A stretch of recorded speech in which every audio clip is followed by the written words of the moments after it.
Hey, this is Matt once again. We're about to end a video, and this is a paid request for Durst Moms In for Life.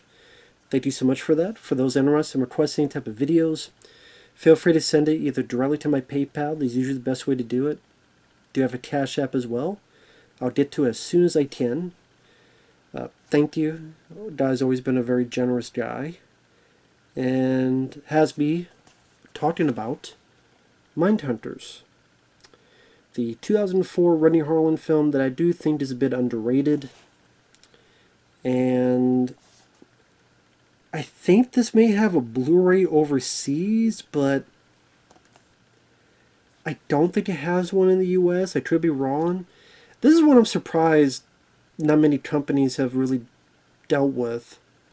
Although Sally is a forgotten film, when it came out, it got messed around a bit because some may say this reminds them of Saw because they have a killer doing traps.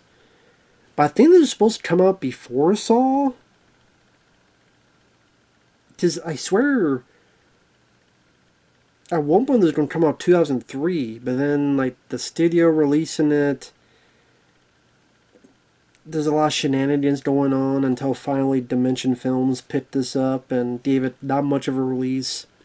Kind of just thrown out there, and which is a damn shame. Because I think this is a pretty good film. I think this film, very stylish.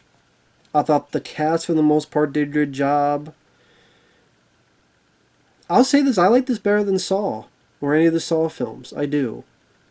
Because I think the setting, I think the way the traps are implemented, I think the whole situation is just much more intriguing.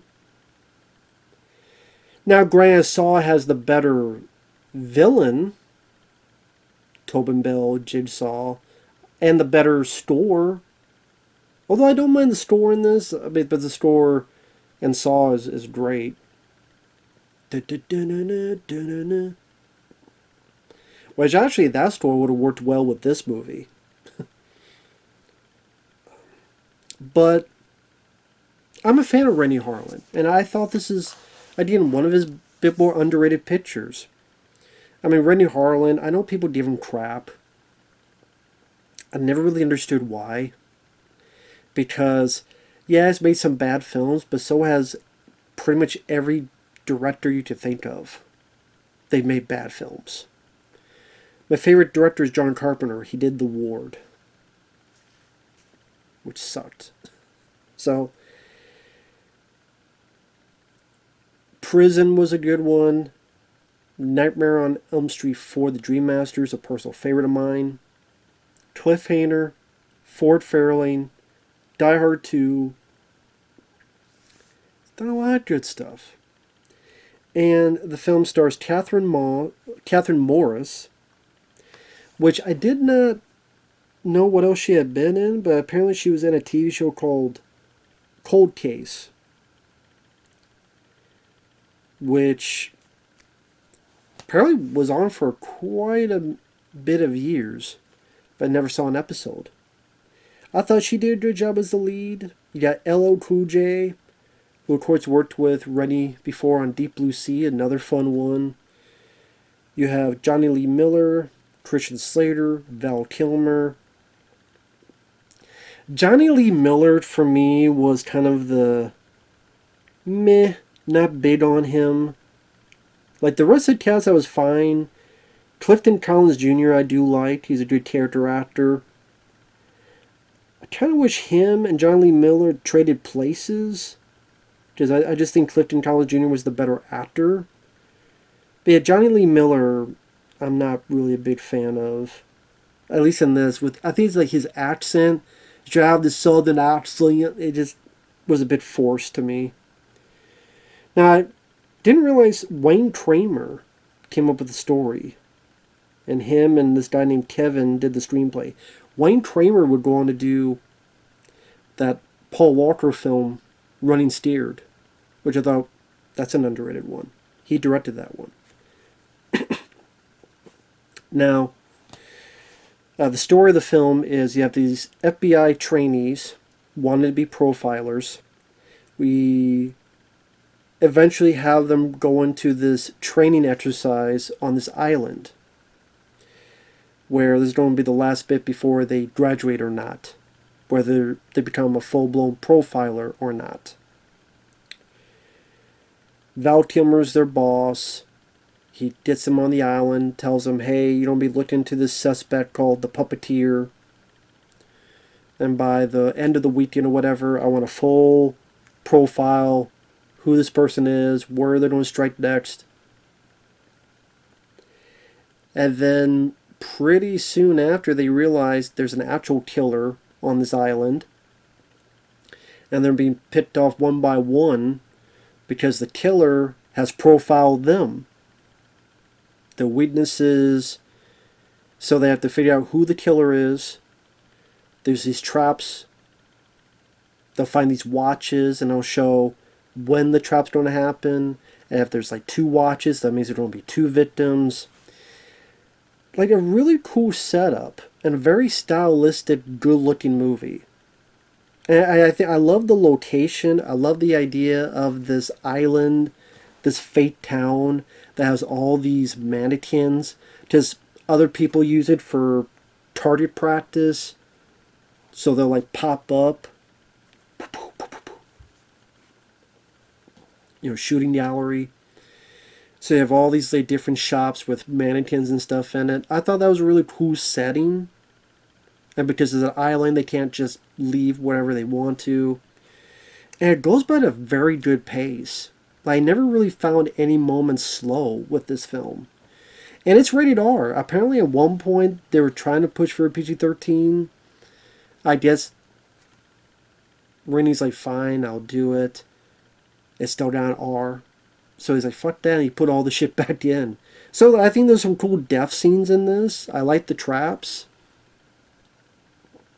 Like I said, while I do like the first Saw film, this one I liked even more. Maybe because it was just its own story, beginning, middle, and end. And the characters I got a bit more into.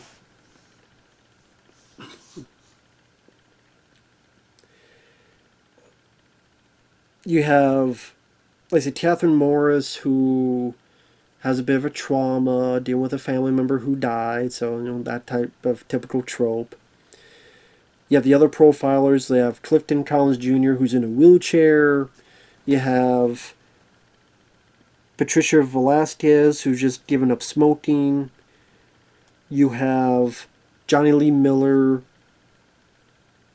Ehren Kruger's in the film because he's invited to be a part, apparently saying he's part of Philadelphia PD.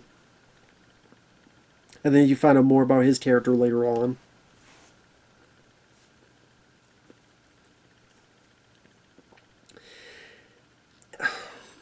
I liked the beginning. I thought the beginning was a nice fake out. I don't know if I want to... Well, I mean, I guess I could give away. When I get into more spoilers, but... Like I said, I know a lot of times I would compare this with a film called I See You with Sylvester Stallone. I think I even did a video comparing the two and saying I like both. And I said, between I See You and this film, I thought this film had a bit more of a better style in terms of its direction. Because I think Renny Harlin was a better director than the guy who did I See You. It was a bit better edited. It flowed better. But while I do like the setting, the setting in I See You is really cool. And Stallone's performance really makes that film for me. I would say I like the score more. But this one is a bit more violent. But that one... Stallone really helped. I mean, in the cast and that, you got Tom Berenger, you got Robert Patrick, you got... Oh, what's his name? Charles Dutton. It's hard to beat Stallone, Robert Patrick, Charles Dutton, Tom Berenger, Chris Christopherson. It's kind of hard to beat that cast. So I like the cast in that more, and I just... I know it was a hard comparison because I like both, and I said, you know what, it'd be cool if Stallone has starred in this film. I think that would have been cool. I mean, LL Cool J does fine. I actually would like if Stallone starred in the part, because him and Renny had worked together in Cliffhanger, and instead of Driven to be the next time they worked together, should have been this film. I know Durst Momsen, he mentioned how he would rather have Stallone be the bad guy in this. Nah. I guess for me, because this would have been another closer step for him to be in a horror film, and one that's more violent, I still would have preferred him to be the hero. That's just me. But either way, definitely some food for thought.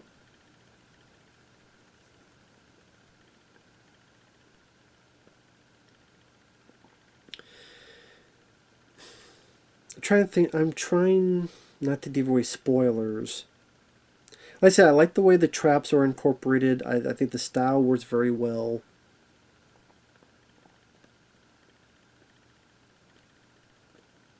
I'll get into spoilers, fuck it. Like I said, I like the beginning of the film where they're FBI training, and it's Christian Slater and Kathryn Morris that go into this thinking there's a crime being committed. With kind of this creepy setting with I just like the way the set design was. It really helped with the atmosphere. And then you come to find out that, oh, it seems like there's another suspect, and they thought the suspect was dead, but there was a second one. Seems like they get killed, but then you realize it's a training exercise, which Kathryn Morris failed. And that's what leads into them hanging out with each other at the bar. Kind of some fun comedic moments with profiling, like a guy thinks he got a guy pegged, then finds out that the guy's gay. And Slade's like, well, you're right, he does like blondes. Just the wrong blonde. Or just the incorrect blonde that you thought. But yeah, when they get on the island, I'd say I like the setting. It's wet and musty semen, and there's cats everywhere, and again, all these mannequins everywhere, and dilapidated and used, and but yet lived in. Like you tell people have done training sessions here before. And the idea of the puppeteer, this killer they're supposed to profile, who hangs his victims up like a puppet.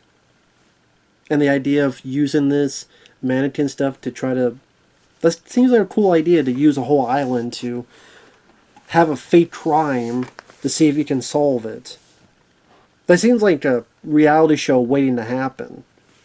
It does. Like, if you have an island, set up like a fake crime, and then... can you solve the case? I'm surprised that hasn't happened. If it has, then let me know. But if not, then maybe there'll be a future, again, game show, reality show, however you want to put it.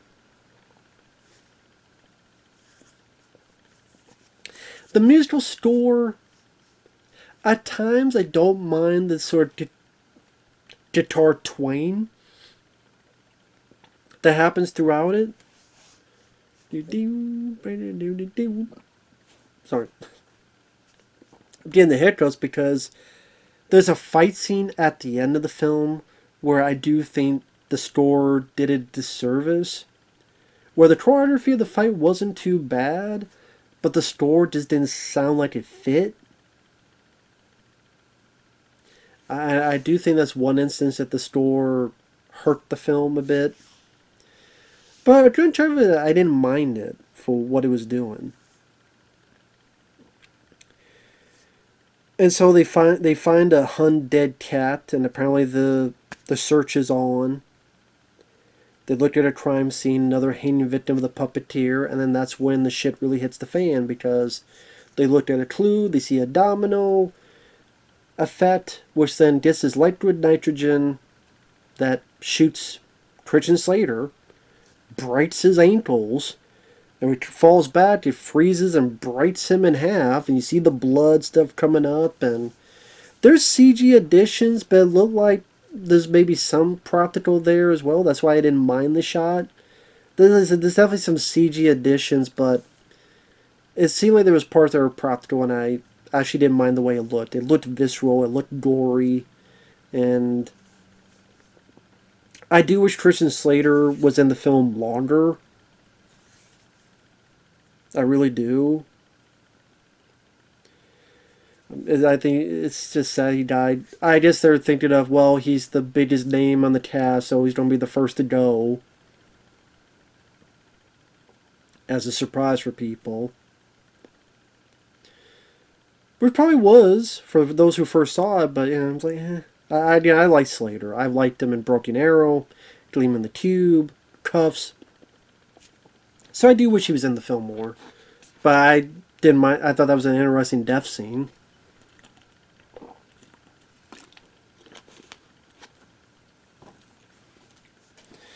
And while, yes, there are times Renny does have CG, at least he has enough practical to help make the scene work more competent than other directors would. Like, they don't want to sleep on this boat. And yes, there is a iffy CG shot where the characters are kind of, oh, you see them all fly over here in the same shot. But at least the wide shots, it's like a lot of practical explosion, ripple effect. Looks really cool. That's one thing Renny knows how to do, is blow stuff real good. Die Hard 2, Cliffhanger, Long Kiss Goodnight, among others.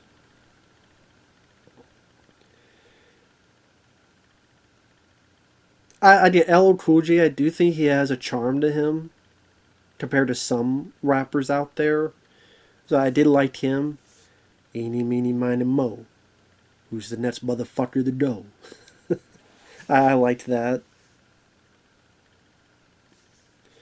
And you know, like throughout it, I thought the kills were kind of interesting and visceral. They did drug. They wake up someone, and his head just falls off. He's been decapitated, and his blood's been sucked out. Someone gets turned something off, an arrow shoot right into his chest. Someone gets a cigarette and it's acid, so they're melting from the inside out. Just the cigarette's been laced with something, which I don't know how that works, but I guess, like, what you inhale, something about that is acid. Interesting idea.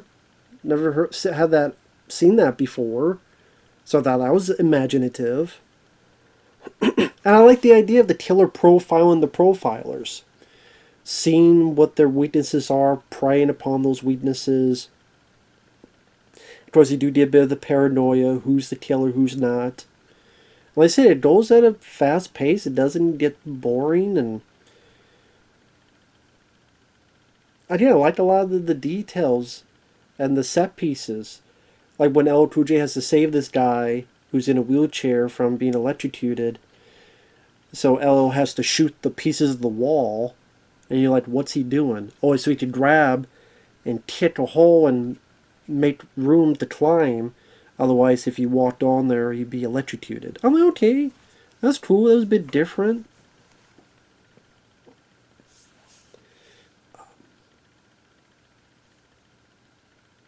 I think Kathryn Morris had a vulnerability to her, but she didn't seem like dead weight. Clifton Collins Jr., he was definitely more the paranoid guy in the wheelchair, but I thought he had a bit of a intensity to him that worked well. Even though he's in a wheelchair, it's like he bought his toughness. Like I said, LL Cool J does have charm. Jonny Lee Miller, again, he was in what, Dracula 2000, I think? There's just other actors that would have picked over him. And also his accent. Didn't give a rat's ass. Hell, even, I don't know, like, who else would be in... Well, they came out 2003. I don't know, like, Paul Walker. Paul Walker would have been interesting in that role. Or someone else. Val Kilmer, he's not in it a whole lot. I kind of wish he was in it more, but he does a fine enough job for what little he had to work with.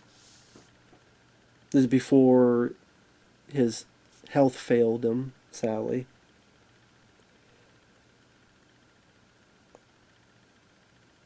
But yeah, they did more into spoilers. I like the bit with the one gets a cigarette and again it's all acid and they're eating themselves from the inside out.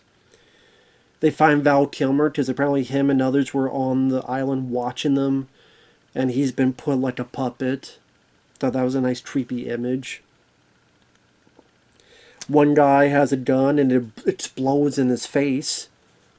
I thought that looked really cool, how stylistically that was shot, and some nice bloody remains. Some nice makeup effects of the aftermath. Like, it's a movie that I thought had a lot of good style to it. Fast pace. For the most part, pretty good cast. And again, the idea.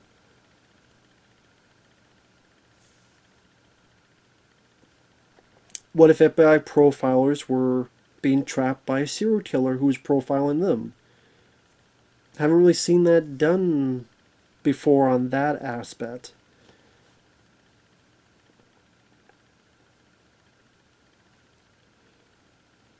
And again, there's some good action pieces there. There's some good kills in there.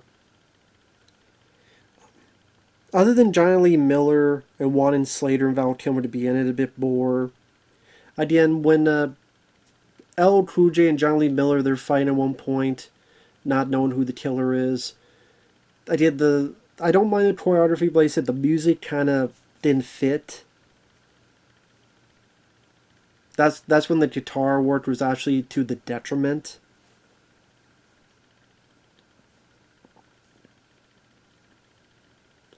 And super spoiler, you find out Jonny Lee Miller is the killer. But then he's got to explain himself, and so, okay, here's the James Bond. I gotta explain my whole plan, my whole methods because of you. No, Mr. Bond, I want you to die. Yeah. And we gotta have that scene where he explains everything, and it's really not that interesting. It's just, I needed a challenge. Then play chess. I don't fucking know. I do like the idea there's an underwater standoff where they're both underwater holding their breath and they have like a gun on the surface. And whoever, I guess, goes up. Although you would think if you move to the side, it'd be like harder to aim. But I guess the idea is that if you move with them. I guess, to be fair, that'd be the point of it. I guess you can't shoot underwater because they have their guns like right here, like out of the water.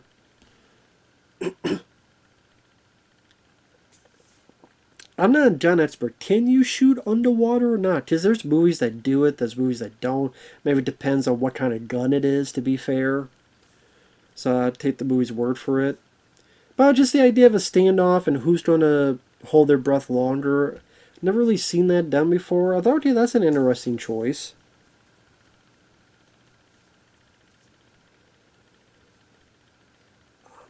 I do wish Ehren Kruger had more to do in the finale. Because he gets in the fight with Jonny Lee Miller, and I guess you say he kind of wins, but then Kathryn Morris knocks him out because they think he's the killer. Then she finds out the other guy's the killer.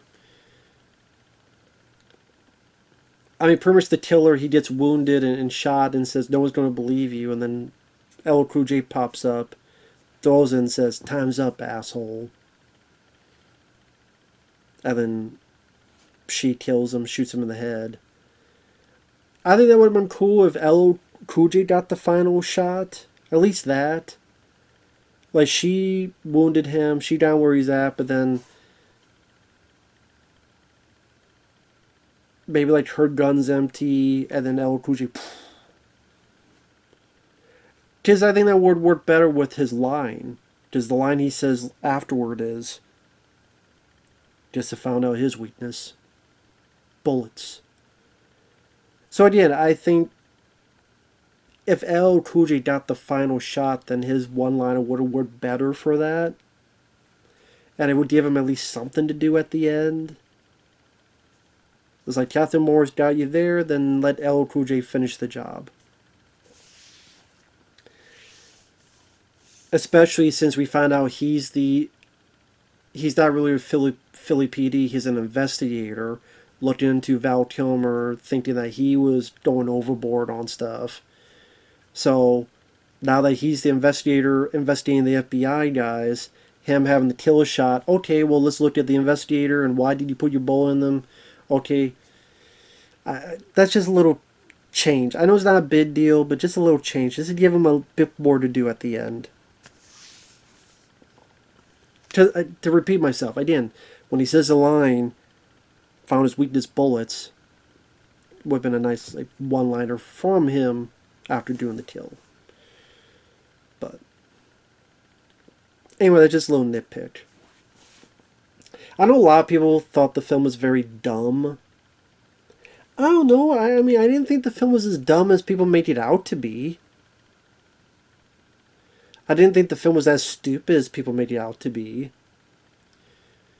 I mean, there's a certain sense of paranoia, and you don't know who's who, and granted, there's a point where they're damn sure Kathryn Morris is the killer, and you're thinking, well, you guys are profilers, you know that anybody could have switched the DNA, anybody could have done this with the DNA, so to be that adamant that she's a killer is like, well, I mean, that still doesn't really prove anything.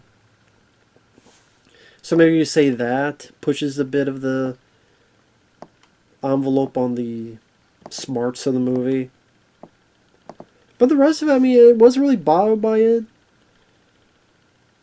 Like, for example, with the cigarette thing, I thought it was a cool... We see that at a certain time, all the cigarettes and all the vending machines drop something.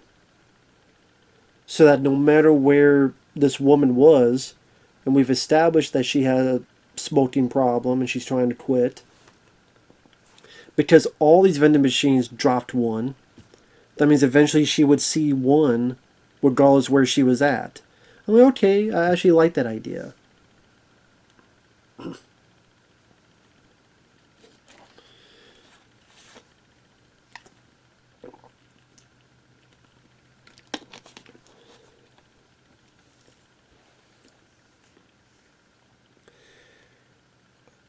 So yeah, I think it's a stylistic movie. I think it's a bit underrated movie. It's fun to watch and deserved a better fate. I thought it deserved quite a bit of a better fate than it did. Just let me look up, see if it says the history on here. If I can find it.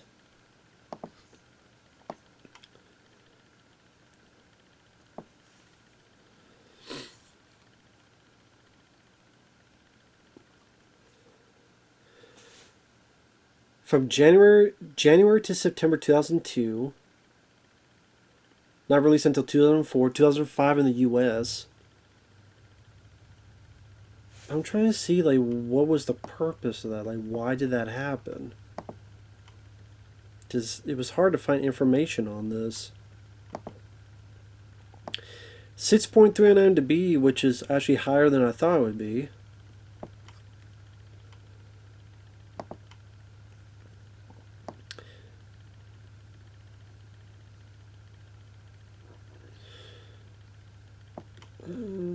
I'm sorry, folks. I know I should have thought of this beforehand, but I'm just curious.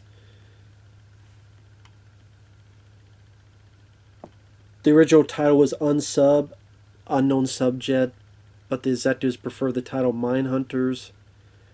So he sold it to 20th Century Fox. Then, of course, that eventually got to Dimension.